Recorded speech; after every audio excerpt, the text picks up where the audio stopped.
जय गौ माता के साथियों, आप सभी पशुपालक भाइयों का बहुत बहुत स्वागत है गुरुकुल गौशाला में। दोस्तों, आज हम बात करने वाले हैं, बहुत ही यूनिक टॉपिक है हमारा, कि यदि हमारे पशु को, हमारी गाय को दस्त हो गया है और वो ठीक नहीं हो रहा है तो हम उसको कैसे ठीक करें, क्या एनालिसिस हमें करना चाहिए, हमें प्राथमिक उपचार में उसे क्या ट्रीटमेंट देना चाहिए। यदि आपको प्राथमिक उपचार नहीं पता, फर्स्ट एड नहीं पता है, तो ये मान के चलिए कि आपको जो है बहुत ही मेडिकल एक्सपेंसिव आने वाला है। बार बार आप वेटरनरी डॉक्टर के पास जाएंगे, वहां से सजेशन लेंगे, उनसे ट्रीटमेंट लेंगे, और वो तो आपको दवाइयां ही देने वाले हैं, और दवाइयां कॉस्टली पड़ने वाली है, और जैसे ही वो कॉस्ट बढ़ेगी आपकी मुनाफा की जो रकम है वो कम हो जाएगी। तो आइए जानते हैं कि हम किस प्रकार से हमारे गाय में यदि दस्त हो रहा है तो उसको ठीक कर सकते हैं। फर्स्ट एड में हमें क्या एनालिसिस करना चाहिए। सबसे पहले बात करें, प्रश्न ये उठता है कि दस्त क्यों हुआ है, उसके पीछे कारण क्या हो सकता है। तो देखिए, उसके पीछे सबसे पहला कारण हो सकता है परजीवियों का आक्रमण। परजीवी दो प्रकार के होंगे, बाह्य और आंतरिक। लेकिन बाह्य परजीवी से दस्त होने का कोई चांस नहीं, लेकिन आंतरिक परजीवी है तो उससे दस्त हो सकते हैं। पेट में यदि कीड़े बढ़ गए हैं तो भी पशु दस्त करेगा। दूसरा कारण, पशु की आंतें कमजोर हो गई। तीसरा कारण, उसके लीवर का डिसऑर्डर। लीवर जो फंक्शन करना चाहिए, जो कार्य करना चाहिए, वो प्रॉपर कार्य नहीं कर सकता है, कर रहा है, उस कंडीशन में भी दस्त होंगे। ये तीन मेजर काम हमें एनालिसिस करने हैं। परजीवी हो सकते हैं, आंतें कमजोर हो सकती है, लीवर डिसऑर्डर हो सकता है। अब बात करें भैया ऐसी कंडीशन आएगी कब, तो सबसे पहले बात करें जब पशु का डाइट चार्ट है, जो आप पशु को खाना खिला रहे हैं, जो दाना मिश्रण दे रहे हैं, उसकी क्वांटिटी बढ़ा दें, बदल दें, दाने में सडनली चेंज कर दें, हरा चारा ही हरा चारा दे दें, सूखा चारा नहीं दें, या फिर सूखा चारा एकदम से बंद कर दें, तो ये जो बदलाव आ रहा है पशु के डाइट में, उससे भी दस्त लगे। आमतौर पर आपने ग्रामीण अंचल में देखा होगा, जैसे चौमासा आता है, बारिश का सीजन आता है, हरा हरा चारा हो जाता है, सब जगह पशु केवल हरा चारा ही चरता है, और उस कंडीशन में अक्सर पशुओं को दस्त हो जाते हैं। यह आपने आमतौर पर ग्रामीण अंचल पर देखा होगा। ऐसा क्यों हो जाता है? क्योंकि उस समय हमारे ग्रामीण पशुपालक भाई उनको सूखा चारा बिल्कुल नहीं देते। ये एकदम से सडनली जो उनका बदलाव आया है, उस कारण से ये हो जाता है। अब बात करते हैं दूसरा कारण क्या हो सकता है। मान लीजिए गांव में कहीं पे भी आसपास आपके शादी वगैरह का कुछ भी प्रोग्राम हुआ और बचा कुचा खाना वहां पर डाली गई, पतले वगैरह डाली गई, जूठन डाला गया, और आपने आपकी गाय को खुला छोड़ दिया। उस कंडीशन में गाय वहां पर जाकर उस खाने को खा लेती है। उस खाने को खा लेने के कारण अपच हो जाता है, और अपच के कारण भी गाय दस्त करेगी। इस कारण से यदि गाय दस्त कर रही है तो ये ध्यान रखिएगा, आपको उस दस्त को रोकना नहीं है। क्यों?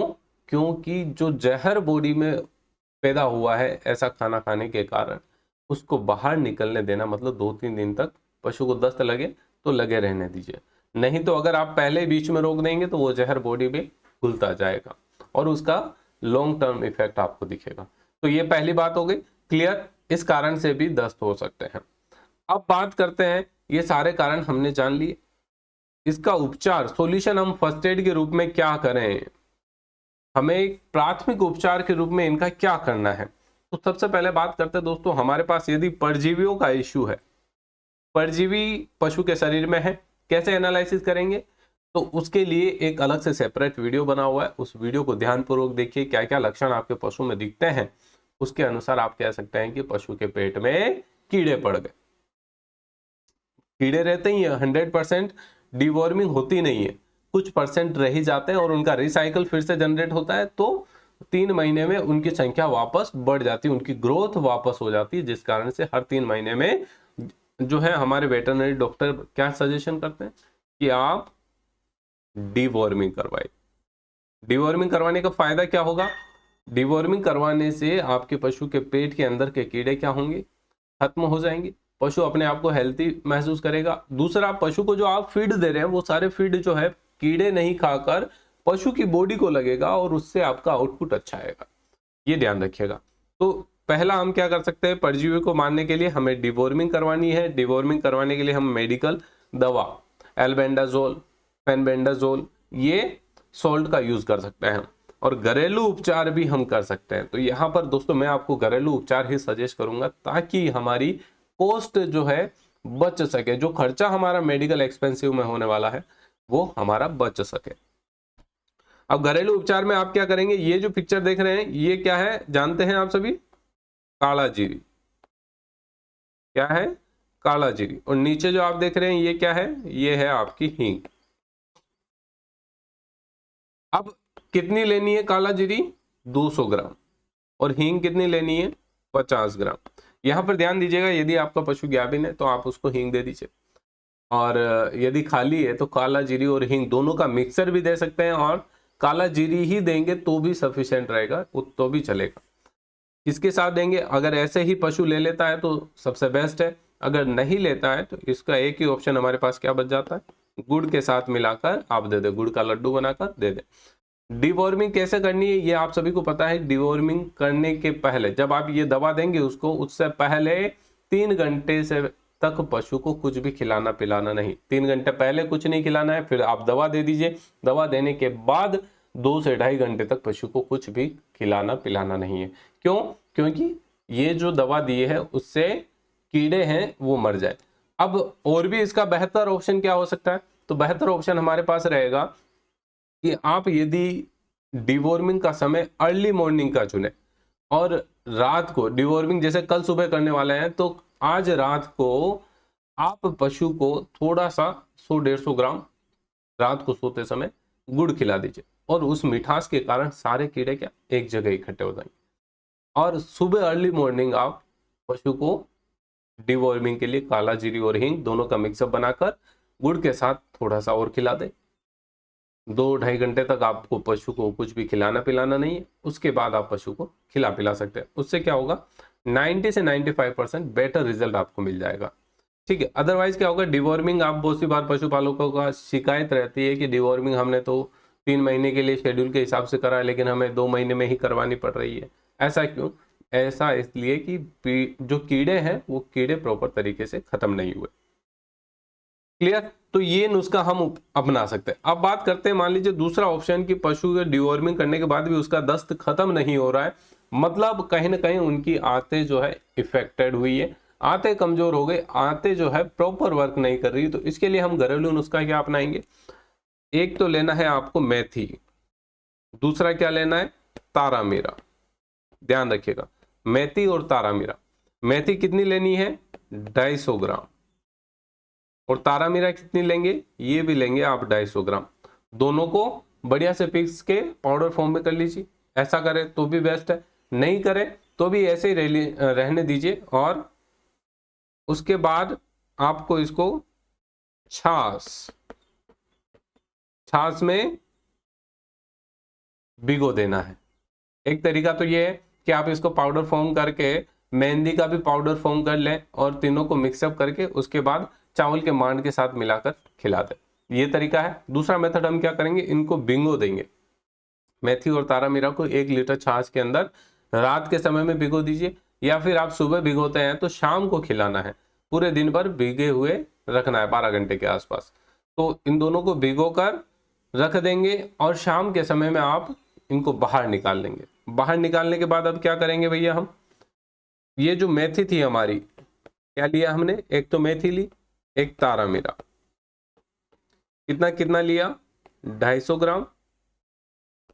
ये भी हमने लिया 250 ग्राम। अब इसमें हम मेहंदी मिलाएंगे कितनी? 100 ग्राम। और उसके बाद इसमें हम मिलाएंगे चावल का मांड। कितना मिलाएंगे? 250 ग्राम। मांड क्या होता है? चावल को पकाते हैं तो उसके बाद जो पानी बचता है ना, वो उसको मांड कहता है। ठीक है। तो चावल का मांड 250 ग्राम, ये सारा मिलाकर हम पशु को खिला देंगे। क्लियर? ये 4 चीजें करेंगे तो आपके आंतों में सुधार आ जाएगा, दस्त में इंप्रूवमेंट हो जाएगा। पहला हमने प्रयोग क्या किया कि कहीं पेट में परजीवी तो नहीं, उसके लिए डिवॉर्मिंग करवा दी, दस्त नहीं रुकी। दूसरा हम सोचेंगे पशु की आंतें कमजोर तो नहीं हो गई, आंतें सही से काम नहीं कर रही होगी, उसके लिए हम ये घरेलू नुस्खा अपनाएंगे और पशु को देंगे। कितने दिन देंगे? लगभग 5 से 7 दिन आपको ये नुस्खा देना है। इंप्रूवमेंट आ गया तो ठीक है, नहीं आया तो अब तीसरा हम सोचेंगे कि पशु का लीवर तो सही से काम कर रहा है कि नहीं। तो इसके लिए अब हम इसको लीवर टॉनिक देंगे। लीवर कमजोर है, लीवर सही से काम करे, इसके लिए मार्केट में भी बहुत सारी कंपनियों के लीवर टॉनिक आते हैं, लेकिन मैं आपको सजेस्ट करूंगा कि अपने पशु को ज्यादातर घरेलू नुस्खों पर ही रखें। जिससे क्या फायदा, एक तो आपका मेडिकल एक्सपेंसिव बच जाएगा, दूसरा पशु की बॉडी भी ऐसी हो जाएगी कि उसको ये देसी नुस्खे देते ही इफेक्ट दिखेगा, रिजल्ट आपको दिख जाएगा। तो लीवर टॉनिक कैसे बनाए घर पे, सेपरेट वीडियो है, यहां पर भी जान लीजिए। लीवर टॉनिक बनाने के लिए आपको 250 ग्राम प्याज का रस लेना है, 20 ग्राम आपको लहसुन लेना है, 50 ग्राम आपको हींग लेनी है, ध्यान से सुनिएगा, 50 ग्राम आपको हींग लेनी है और 4 नींबू लेने हैं।